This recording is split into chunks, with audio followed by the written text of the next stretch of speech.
नमस्कार साथियों, स्वागत है आपके अपने YouTube चैनल एनसीईआरटी की पाठशाला में। दोस्तों, हमारा जो चैप्टर चल रहा था वो था क्या हमारे आसपास के पदार्थ शुद्ध है कि नहीं है। इसमें हमने बहुत कुछ पढ़ा, निलंबन वगैरह के बारे में सब कुछ। और आज हम जैसे आपको भौतिक व रासायनिक परिवर्तन के बारे में बता देते हैं कि जो भौतिक परिवर्तन क्या होता है, रासायनिक परिवर्तन क्या होता है।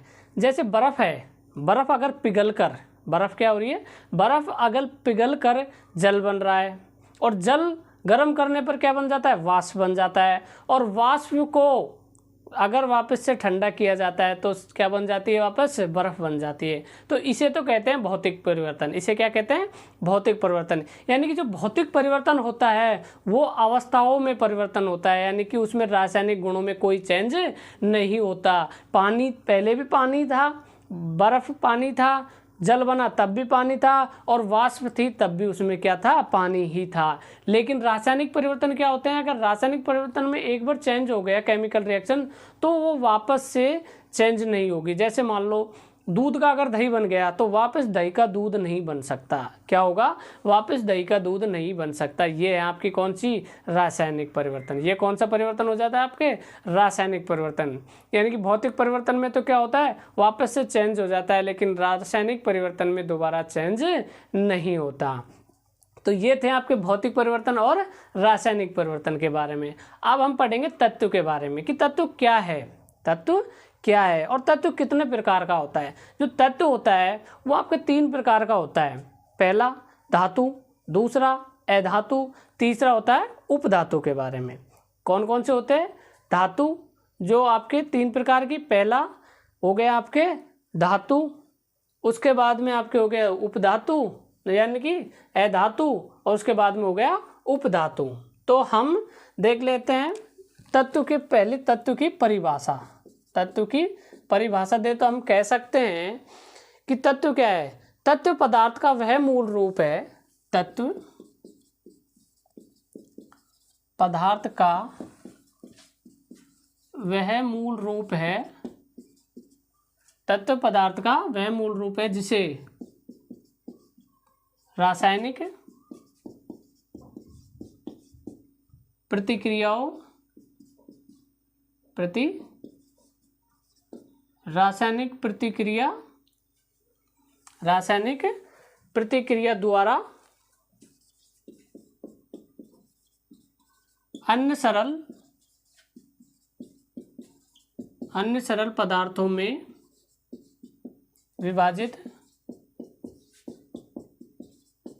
नहीं किया जा सकता। तत्व क्या है, तत्व पदार्थ का वह मूल रूप है, तत्व पदार्थ का वह मूल रूप है जिसे रासायनिक प्रतिक्रिया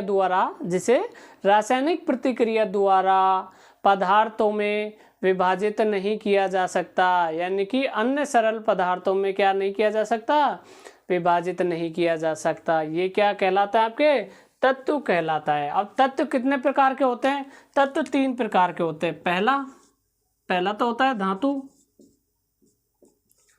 पहला कौन सा हो जाएगा आपके, धातु। दूसरा अधातु, दूसरा कौन सा होता है, अधातु।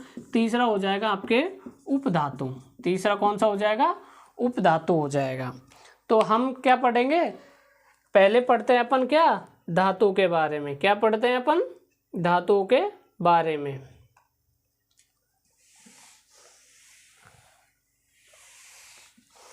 धातु क्या होती है, धातु चमकीली होती है, कठोर होती है, तन्यता होती है इनमें, ये सब इनमें क्या होते हैं, गुण होते हैं विद्यमान। धातु में क्या क्या गुण होते हैं वो देख लेते हैं, धातु क्या होती है। पहला आपका है धातु, पहला क्या पढ़े हैं अपन, धातु। तो जो धातुएं होती हैं वो धातु कैसी होती है, चमकीली होती है। ये पहला तो क्या हो गया, ये कैसी होती है, ये चमकीली होती है, चमकीली होती है।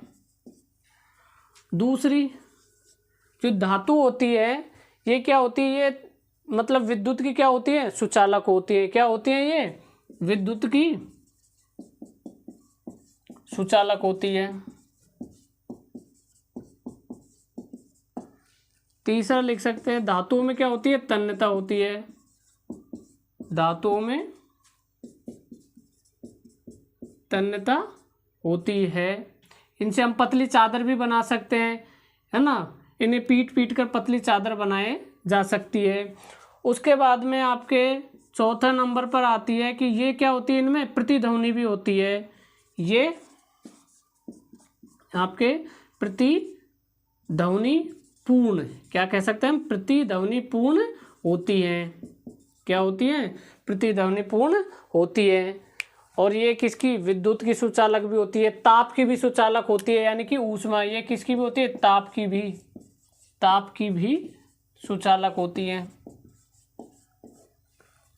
तो जो धातुएं होती हैं ये पहले तो कैसे होती है, चमकीली होती हैं। दूसरी बात, ये विद्युत की सुचालक होती हैं और ताप की भी सुचालक होती हैं।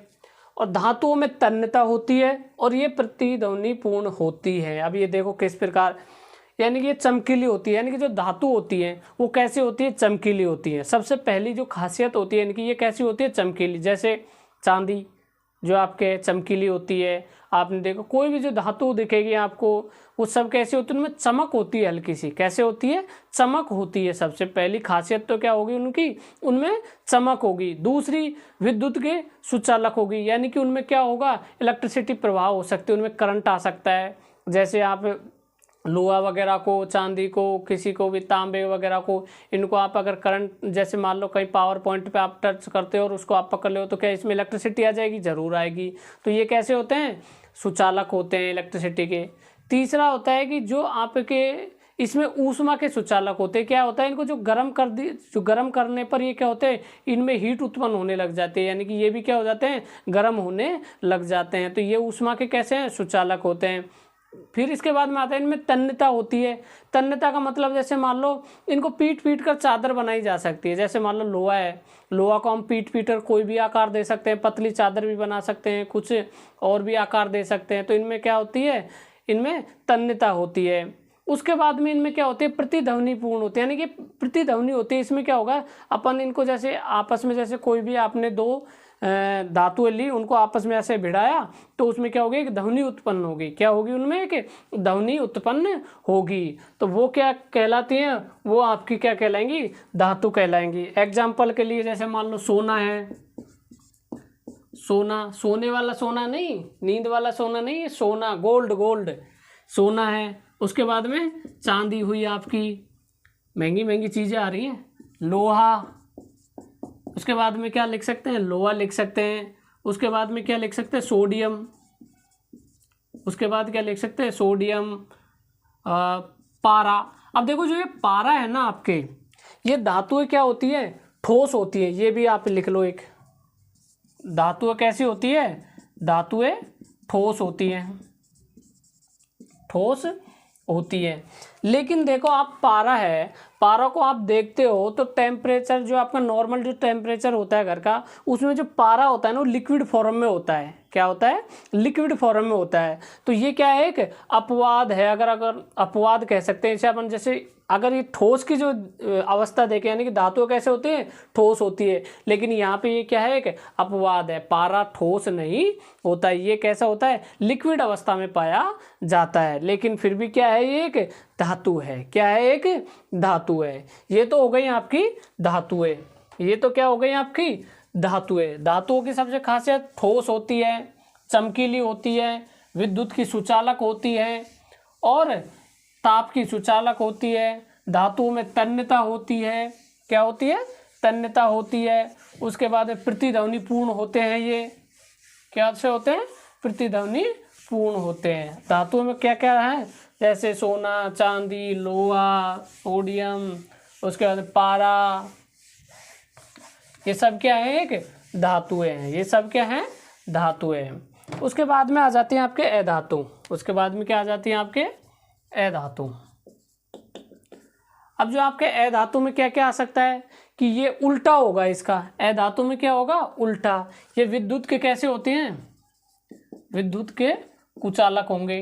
विद्युत के कैसे होंगे, कुचालक होंगे, यानी कि इनमें क्या होगा, इलेक्ट्रिसिटी प्रवाह नहीं होगी, विद्युत के कुचालक होंगे। इनमें तन्यता नहीं होगी, तन्यता नहीं होगी। इनको थोड़ा सा भी मोड़ोगे तो ये टूट जाएंगे। उसके बाद में तन्यता नहीं होती, ये कठोर भी नहीं होते यानी कि, और जैसे मान लो ये विद्युत के कुचालक होते हैं और ताप के भी कुचालक होते हैं, ताप के भी कुचालक होते हैं, ताप के क्या होते हैं, कुचालक होते हैं, ताप के भी कुचालक होते हैं। ये चमकीले नहीं होते, ये क्या होते हैं, ये चमकीले नहीं होती, ये चमकीले नहीं होती, चमकीली नहीं होती। उसके बाद में इनमें क्या होता है, जो प्रतिध्वनि पूर्ण है वो भी नहीं होती, यानी कि ये प्रतिध्वनि पूर्ण नहीं होती। अब इनमें एग्जाम्पल अपन लिख सकते हैं, जैसे हाइड्रोजन,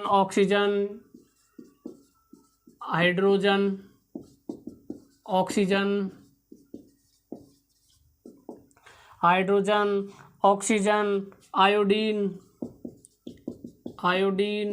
कार्बन, क्लोरीन, ब्रोमीन, और भी बहुत सारी होती हैं, ब्रोमीन। तो ये होती है इनके एग्जाम्पल, यानी क्या क्या, hydrogen, oxygen, iodine, carbon, bromine, chlorine भी होती है। ये सब क्या है, आपकी अधातुएं हैं। अधातु क्या होती है, धातुओं के विपरीत होती है, यानी कि धातु तो कुचालक होती है, अधातु वो धातु सुचालक होती है इलेक्ट्रिसिटी की, और अधातु जो होती है आपकी कुचालक होती है। धातु जो होती है ताप की सुचालक होती है, लेकिन अधातु ताप की कुचालक होती है। इनमें तन्यता नहीं होती, धातु में तन्यता होती है। और अधातु जो होती है चमकीली नहीं होती, जबकि धातुएं कैसी होती है, चमकीली होती है। और इनमें ध्वनि, यानी कि इनको आपस में भिड़ाने पर कोई ध्वनि उत्पन्न नहीं होगी। ये आपके क्या है, ये आपके क्या है, अधातुएं। ये क्या है, आपकी अधातुएं हैं। ये क्या है, आपकी अधातुएं हैं। अब आ जाता है आपके उपधातु। उसके बाद में क्या आ जाता है, आपके उपधातु आ जाता है। हमने धातु पढ़ ली, धातु पढ़ ली, अधातु पढ़ ली। अब पढ़ेंगे हम उपधातु। क्या पढ़ेंगे हम, उपधातु। जो उपधातुएं होती हैं वो क्या होती है, धातु और अधातु के बीच के गुण को दर्शाती है। जो आपके उपधातुएं हैं वो धातु तथा उपधातु के बीच के गुण को दर्शाते हैं। यानी कि ये क्या करती है, धातु, उपधातु और धातु के बीच के गुण को दर्शाती है। क्या, धातु और अधातु के बीच के गुण को क्या दर्शाती है, उपधातुएं। उपधातुएं क्या हैं, जो धातु तथा उपधातु के बीच के गुण को दर्शाती है, वही क्या कहलाती है, उपधातु कहलाती है। जैसे बोरोन है, सिलिकॉन है, बोरोन हुई। उसके बाद में सिलिकॉन, उसके बाद में जर्मेनियम। ये क्या होती है, ये आपके उपधातुएं होती हैं। ये क्या होती हैं, आपके उपधातु होती है। यानी कि इनमें क्या होता है, ये जो धातु और अधातु के क्या होती है, बीच के गुण को दर्शाती है। क्या करती है, बीच के गुण को दर्शाती हैं। ये क्या है, आपकी उपधातुएं हैं। ये क्या है, आपकी उपधातुएं हैं। अब आपको यौगिक और मिश्रण के बारे में बता देते हैं थोड़ा सा। यौगिक क्या होता है और मिश्रण क्या होता है, उसके बाद में आपका ये चैप्टर खत्म हो जाएगा। उसके बाद में क्या हो जाएगा, ये चैप्टर खत्म। तो इधर लिख देते हैं हम यौगिक और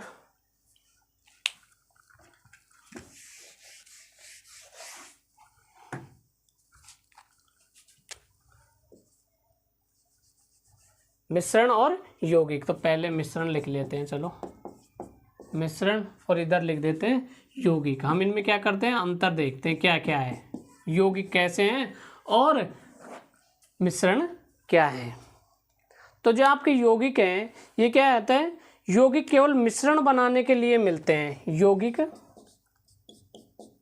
जो आपके तत्व या यौगिक लिख सकते हो, तत्व या यौगिक, तत्व या यौगिक केवल मिश्रण बनाने के लिए मिलते हैं, किंतु किसी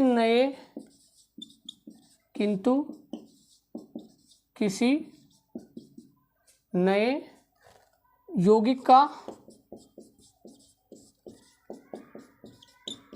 निर्माण नहीं करते। ये क्या करते हैं? तत्व या यौगिक केवल मिश्रण बनाने के लिए मिलते हैं, किंतु ये किसी नए यौगिक का निर्माण नहीं करते। जबकि जो आपके यौगिक होते हैं वो तत्व क्रिया करके नए यौगिक का निर्माण करते हैं, नए यौगिक का निर्माण करते हैं। पहला डिफरेंस क्या हो गया कि ये जो आपके यौगिक होते हैं तो क्या करते हैं कि नए यौगिक का निर्माण करते हैं, जबकि ये क्या नए यौगिक का निर्माण नहीं करते। दूसरा, मिश्रण का संगठन परिवर्तनीय होता है। जो इनके जो मिश्रण होता है, मिश्रण का संगठन कैसा होता है? परिवर्तनीय होता है, परिवर्तनीय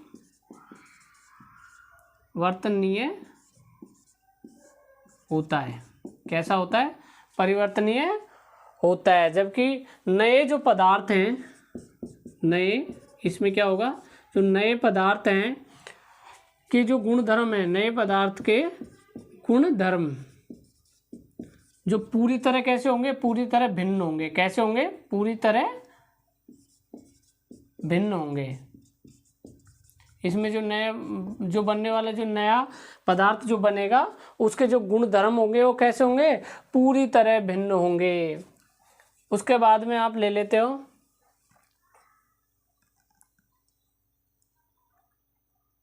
और जो इसका मिश्रण का संगठन, यानी कि इसमें क्या होगा?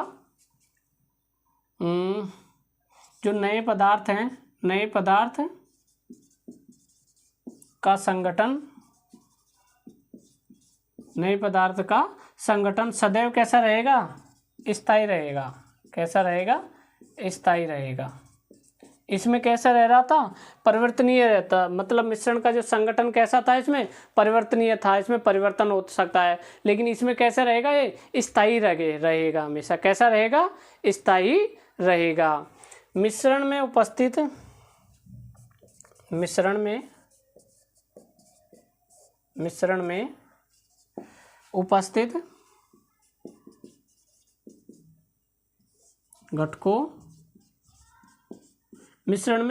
घटकों के गुणधर्म को दर्शाता है। जबकि ये क्या करता है? नए पदार्थ के गुणधर्म को पूरी तरह भिन्न होंगे। ये कैसे होंगे? नए पदार्थों के गुणधर्म कैसे होंगे? भिन्न होंगे। घटकों के भौतिक विधियों द्वारा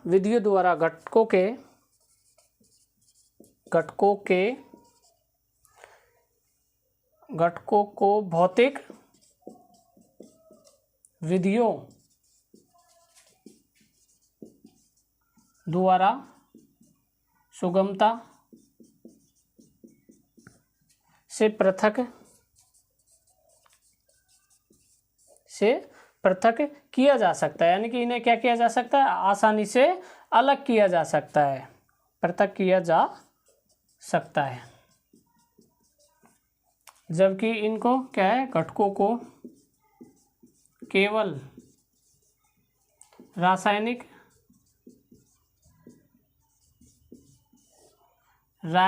या वैद्युत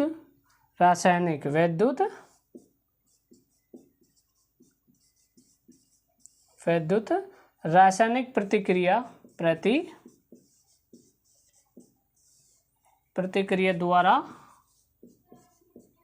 ही पृथक, यानी कि अलग ही पृथक किया जा सकता है, किया जा सकता है। देखो यौगिक और मिश्रण में क्या होगा, जब तत्व यानी कि यौगिक केवल मिश्रण बनाने के लिए मिलते हैं किंतु किसी नए यौगिक का निर्माण नहीं करते। यानी कि मिश्रण में क्या होगा, जब दो तत्व अगर मिलेंगे, कोई भी दो यौगिक मिलेंगे तो वो क्या करेंगे, एक मिश्रण बनाएंगे, लेकिन कोई नए यौगिक का निर्माण नहीं करेंगे, यानी कि कोई नई चीज नहीं बनाएंगे। जैसे मान लो आपने क्या किया, और इसमें क्या होगा, जो तत्व क्रिया करके नए यौगिक का निर्माण कर लेंगे, यौगिक का निर्माण क्या कर लेंगे, नया निर्माण कर लेंगे। यानी कि इसमें क्या होगा, जब आप अलग ही परिवर्तन हो जाएगा, यानी कि कोई नई चीज बन जाएगी, जबकि इसमें कोई नई चीज नहीं बनेगी। मिश्रण का संगठन परिवर्तनीय होगा तथा नए पदार्थों का संगठन सदैव स्थायी रहेगा। इसमें कैसा रहेगा, अस्थायी रहेगा। और ये नए पदार्थों के गुणधर्म पूरी तरह से भिन्न होंगे, जबकि इनमें क्या होगा, भिन्न नहीं होंगे। घटकों को भौतिक विधियों द्वारा अलग किया जा सकता है, जबकि इनको भौतिक जो विधियां उनके द्वारा अलग ना करके किससे किया जाता है, रासायनिक जो प्रतिक्रिया है उनके द्वारा अलग किया जा सकता है। तो ये थे आपके यौगिक और मिश्रण के बारे में। ये चैप्टर होता है आपके यहीं समाप्त। दोस्तों चैनल को शेयर करो, सब्सक्राइब करो और लाइक करो और कमेंट बॉक्स में कमेंट करो। मिलते हैं नेक्स्ट क्लास में, तब तक के लिए जय हिंद, जय भारत।